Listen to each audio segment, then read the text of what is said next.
You just recently published a paper on hyperbaric oxygen therapy and its potential role in improving erectile dysfunction.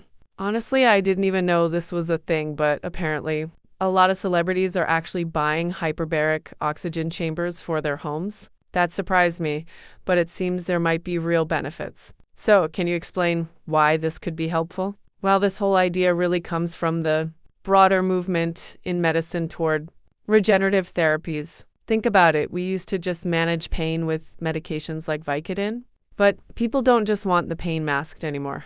They want the underlying issue fixed. That's why treatments like PRP, Shockwave therapy, and stem cells are getting so much attention right now. Hyperbaric oxygen therapy may be another player in this space. For example, we've seen how well it can help diabetic patients with chronic foot ulcers, put them in a chamber, and the healing response is often remarkable. Now, I want to be very clear. The study we published was small, only 5 papers. This is not mainstream yet. But we did find a plausible mechanism. In patients who went in for other reasons like chronic wounds, erectile function score is improved by about 5 points. For those who specifically received hyperbaric oxygen for erectile dysfunction, the improvement was closer to 10 points, which is actually pretty significant. Here's the idea. Anytime the body senses trauma, it launches a healing response. That's why shockwave therapy works. You create microtrauma in the penis, and the body responds by sending new blood vessels, growth factors, and stem cells to repair the area. Hyperbaric oxygen may work in a similar way. When you're inside a chamber at high pressure, let's say around 2.8 to 2.9 atmospheres in, then the pressure is released every 60 to 90 minutes. The body may think it's experiencing low oxygen, even though it isn't.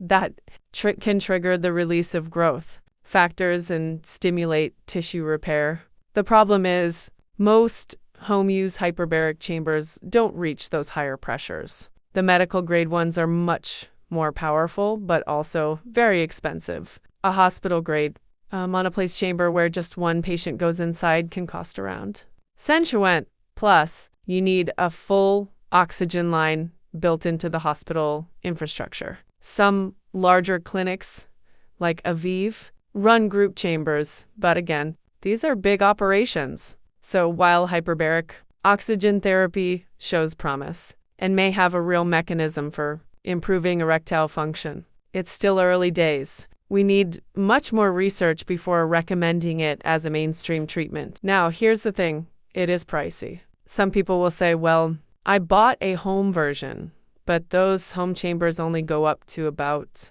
1.3 or 1.4 atmospheres. That's really not enough pressure to see a meaningful benefit. So let's talk about the other options like shockwave therapy. We actually have a lot of data on shockwave. There are randomized, placebo-controlled trials, which is pretty rare in this space. Back in 2018, the consensus was that shockwave should only be considered investigational, but now more studies have come out and the SMS is reviewing the evidence again.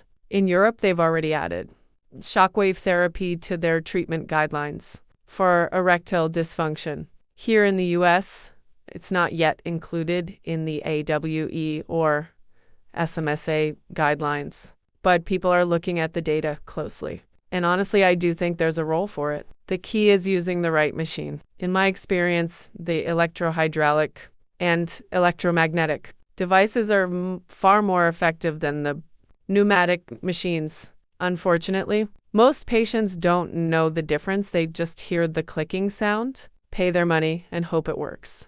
But erectile dysfunction is tricky because of the strong placebo effect. About 30 to 40% of men will report better erections just from taking a sugar pill if you tell them it will work. So even less effective machines can look like they're helping. What I like about shockwave therapy is that it mimics some of the benefits of stem cell therapy without the invasive procedures.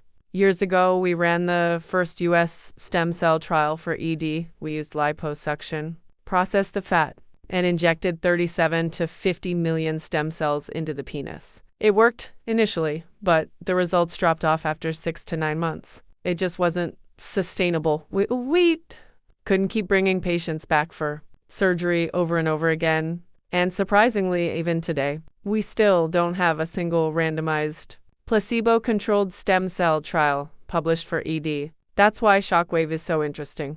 Instead of extracting and re-injecting stem cells, Shockwave trauma actually recruits your body's own stem cells directly to the penis. So you're getting the regenerative effect without surgery.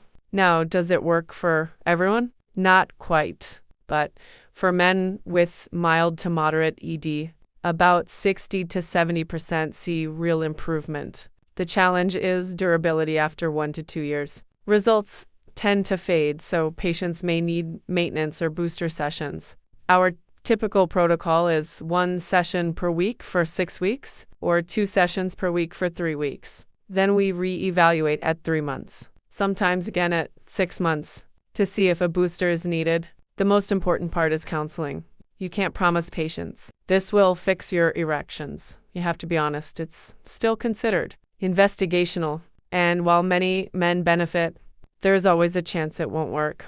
And that's something I always stress with patients, Mr. Smith. I want to make sure you understand. Just because sometimes these treatments get oversold, and that's a real problem. You can't walk in thinking, this is it. I'll never need medications again. Everything will be perfect, especially if you have very severe erectile dysfunction, because in that population, it's unlikely to work.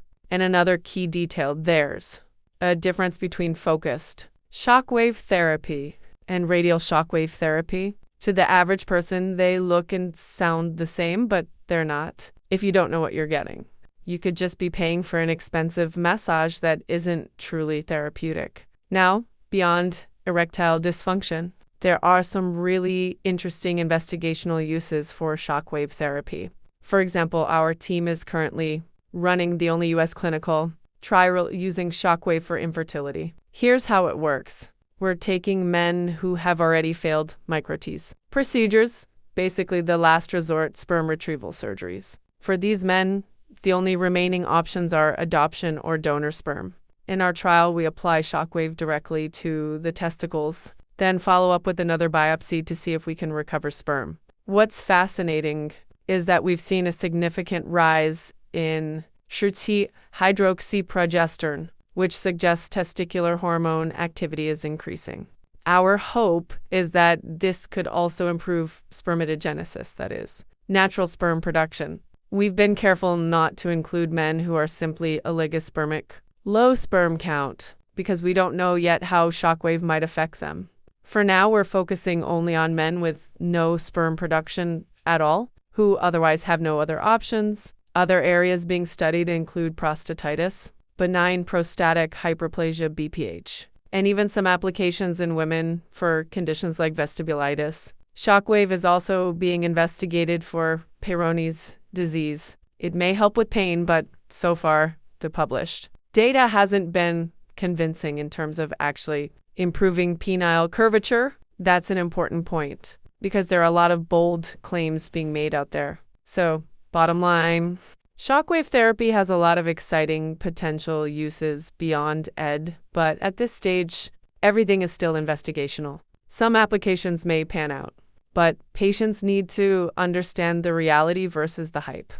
Exactly. More studies still need to be done, but it's exciting. We're making progress. This is the whole quest for regenerative therapies. Don't just put a Band-Aid on the problem. Fix it at the source. One therapy I think is going to get a lot of attention soon is radiofrequency. These machines have actually been around for years, mostly in aesthetics to tighten collagen in the skin. The same principle may apply to erectile dysfunction. Here's why. Most regenerative treatments we've discussed so far are aimed at improving inflow, helping blood get into the penis. But the number one cause of ED worldwide is actually venous leak, where blood can't be retained because the tissue around the veins, the tunica albuginea, gets looser with age. That wall is made of type 1 and type 3 collagen. If we can tighten that, collagen is essentially tightening the drum. We could potentially fix venous leak. There was a small study out of Israel using a home device called Vertica in 26 men. They saw about an 8-point improvement in erectile function scores, sustained for 3 months. It wasn't placebo-controlled, but now a randomized trial is underway. So there's definitely a plausible mechanism. If radiofrequency tightens collagen in the face, why not in the penis? Now, what about PRP? Platelet-rich plasma got a bad reputation early on because the claims were way ahead of the science. You may have heard of the P shot or O shot costing thousands of dollars long before we had any real data. The first real published case series wasn't until 2018. Since then, some European randomized trials suggest benefit, but others, like a big Miami study, showed no effect. So right now, I'd say it's still too early to call. Botox is another interesting option. Mechanistically, it relaxes muscle. And while the penis is mostly smooth muscle, Botox can still reduce tone, increase nitric oxide release, and even reduce sympathetic activity. A randomized placebo-controlled trial showed real improvements, especially at higher doses effects, lasting up to 6 months. Clinically, I've used it in some patients. It's not a miracle cure, but men often report better rigidity. Sometimes even a slight increase in flaccid length due to relaxation of smooth muscle. It's safe, repeatable, and for some patients, worth it, even though it's still investigational. Lastly, let's touch on supplements, especially nitric oxide boosters. Patients hear that nitric oxide is important for erections and rush to buy supplements. But here's the problem. The supplement industry is not regulated like prescription drugs. You and I could launch a pill tomorrow and sell it without proving safety or effectiveness. A recent review of the top 50 testosterone-boosting supplements found that only 25% had any data on efficacy. That's concerning. Personally, I'm cautious. I'll sometimes recommend simple amino acids, arginine, carnitine, citrulline, because together they form nitric oxide in the body. Please subscribe.